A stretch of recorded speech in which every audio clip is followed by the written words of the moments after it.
Thevalakkara sub registrar ഓഫീസിൽ പൗരാവകാശ രേഖ പ്രകാരമുള്ള monitoring committee പുനഃസംഘടിപ്പിച്ച് ജനകീയ സമിതി രൂപീകരിച്ചു. സബ് രജിസ്ട്രാർ കൺവീനറായും MLA ചെയർമാനുമായാണ് ജനകീയ സമിതി രൂപീകരിച്ചത്. നികുതി വകുപ്പ് രജിസ്ട്രേഷൻ സബ് രജിസ്ട്രാർ ഓഫീസുകൾ കേന്ദ്രീകരിച്ചുള്ള പൗരാവകാശ രേഖ പ്രകാരമുള്ള മോണിറ്ററിംഗ് കമ്മിറ്റിയാണ് പുനഃസംഘടിപ്പിച്ച് ജനകീയ സമിതികൾ രൂപീകരിക്കുന്നത്. ഒരുപക്ഷെ വേണ്ട രീതിയിൽ എല്ലാവരെയും സമിതിയുടെ ഇൻവിറ്റേഷൻ കിട്ടിയിട്ടുണ്ടോ സംശയമുണ്ട്. അതിനാൽ ആരെല്ലാം ഒരു സുഷ്കമായിട്ടുള്ള എങ്കിൽ പോലും എത്തേണ്ടവരെല്ലാം കിട്ടിയിട്ടുണ്ട് എന്നുള്ളതാണ്. സമിതിയിൽ അംഗങ്ങളാവേണ്ടത് പ്രധാനമായിട്ടും നേരത്തെ സൂചിപ്പിച്ച കണക്ക് തന്നെ ജനപ്രതിനിധികൾ, അതുകൂടാതെ പൊതുപ്രവർത്തകർ, പ്രത്യേകിച്ചും സംസ്ഥാന നിയമസഭയിൽ പ്രാതിനിധ്യമുള്ള രാഷ്ട്രീയ പാർട്ടികളുടെ പ്രതിനിധികൾ, അവരെ എല്ലാവരും ഉൾക്കൊള്ളണമെന്നുള്ളതാണ്. അങ്ങനെ ആരെങ്കിലും ഉൾക്കൊള്ളാതെ പോയിട്ടുണ്ടെങ്കിൽ പ്രത്യേകമായി പരിശോധിച്ചുകൊണ്ട് അവരുടെ കൂടെ പേര് ഉൾപ്പെടുത്തേണ്ടതാണ്. രണ്ടാമതായി നേരത്തെ പറഞ്ഞ സഹകരണ ബാങ്കിലെ പ്രസിഡന്റ്, മറ്റ് മേഖലയുമായിട്ട് ബന്ധപ്പെട്ട് നിൽക്കുന്ന രജിസ്ട്രേഷൻ വകുപ്പുമായിട്ട് ബന്ധപ്പെട്ട് നിൽക്കുന്ന ആധാര അസോസിയേഷൻ്റെ അടക്കമുള്ള പ്രതിനിധികൾ എല്ലാവരെയും ഉൾപ്പെടുത്തിയത്. ഇതിന്റെ ഭാഗമായി രജിസ്ട്രേഷൻ ഇൻസ്പെക്ടർ ജനറലിന് സർക്കാർ അനുമതി നൽകിയിരുന്നു.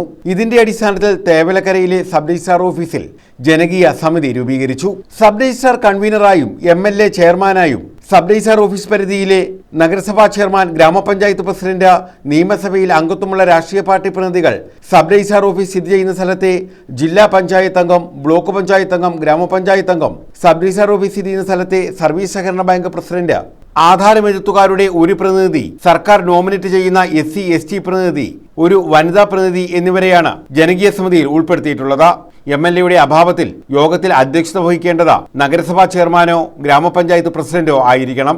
തേവലക്കരയിൽ ചേർന്ന യോഗത്തിൽ doctor Sujith Vijayan Pillai MLA, sub registrar Sreejaya, ഗ്രാമപഞ്ചായത്ത് പ്രസിഡന്റ് S. സിന്ധു, ജില്ലാ പഞ്ചായത്ത് അംഗം S. സോമൻ, ബ്ലോക്ക് പഞ്ചായത്ത് അംഗം സുമയ്യ അഷ്റഫ്, ഗ്രാമപഞ്ചായത്ത് അംഗം G. പ്രദീപ് കുമാർ എന്നിവർ പങ്കെടുത്തു.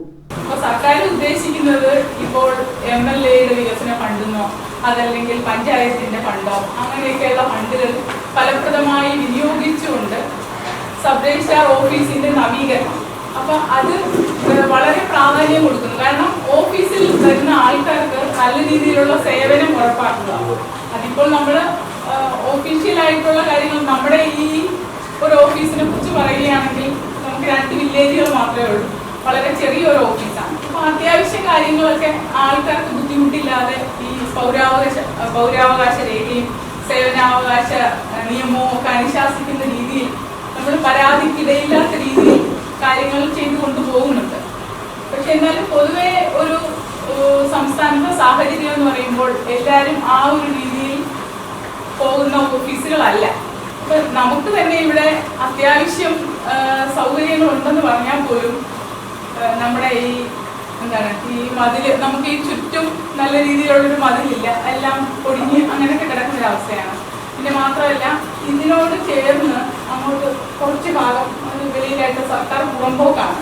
അപ്പൊ അതിന് അപ്പുറത്തുള്ള ആളുകൾ അവിടെ മതിൽ കെട്ടി മറച്ചു കഴിഞ്ഞാൽ പിന്നെ നമുക്ക് ഇങ്ങോട്ട് വരുന്ന ഒരു വാഹനം ഇടാനോ അങ്ങനെ ഇങ്ങനെയൊക്കെയുള്ള അവസ്ഥകൾ വളരെ ബുദ്ധിമുട്ടായിരിക്കും. അപ്പം അത് ഞാനൊന്നും പറഞ്ഞെന്നുള്ളതേ ഉള്ളൂ ഈ ഇതിൽ. അപ്പോൾ നമുക്ക് ഓഫീസിൽ തന്നെ കോമ്പാക്ടർ ഇങ്ങനെയൊക്കെയുള്ള കാര്യങ്ങളൊക്കെ ചെയ്യുന്നതിന് മാത്രമല്ല, ഇപ്പം വില്ലേജ് ഓഫീസുകൾ അല്ലെങ്കിൽ പഞ്ചായത്ത് ഓഫീസുകൾ എന്നൊക്കെ പറയുമ്പോൾ കുറേ കൂടെ എല്ലാം സ്മാർട്ട് ഓഫീസ് അങ്ങനെയൊക്കെയുള്ളൊരു അവസ്ഥയിലേക്കൊക്കെ കുറേ ഉയർന്നിട്ടുണ്ട്. അത് വെച്ച് നോക്കുമ്പോൾ നമ്മുടെ ഓഫീസ് ആ ഒരു രീതിയിലുള്ള പുരോഗമനമൊന്നും ഇല്ല. News bureau, Chavara.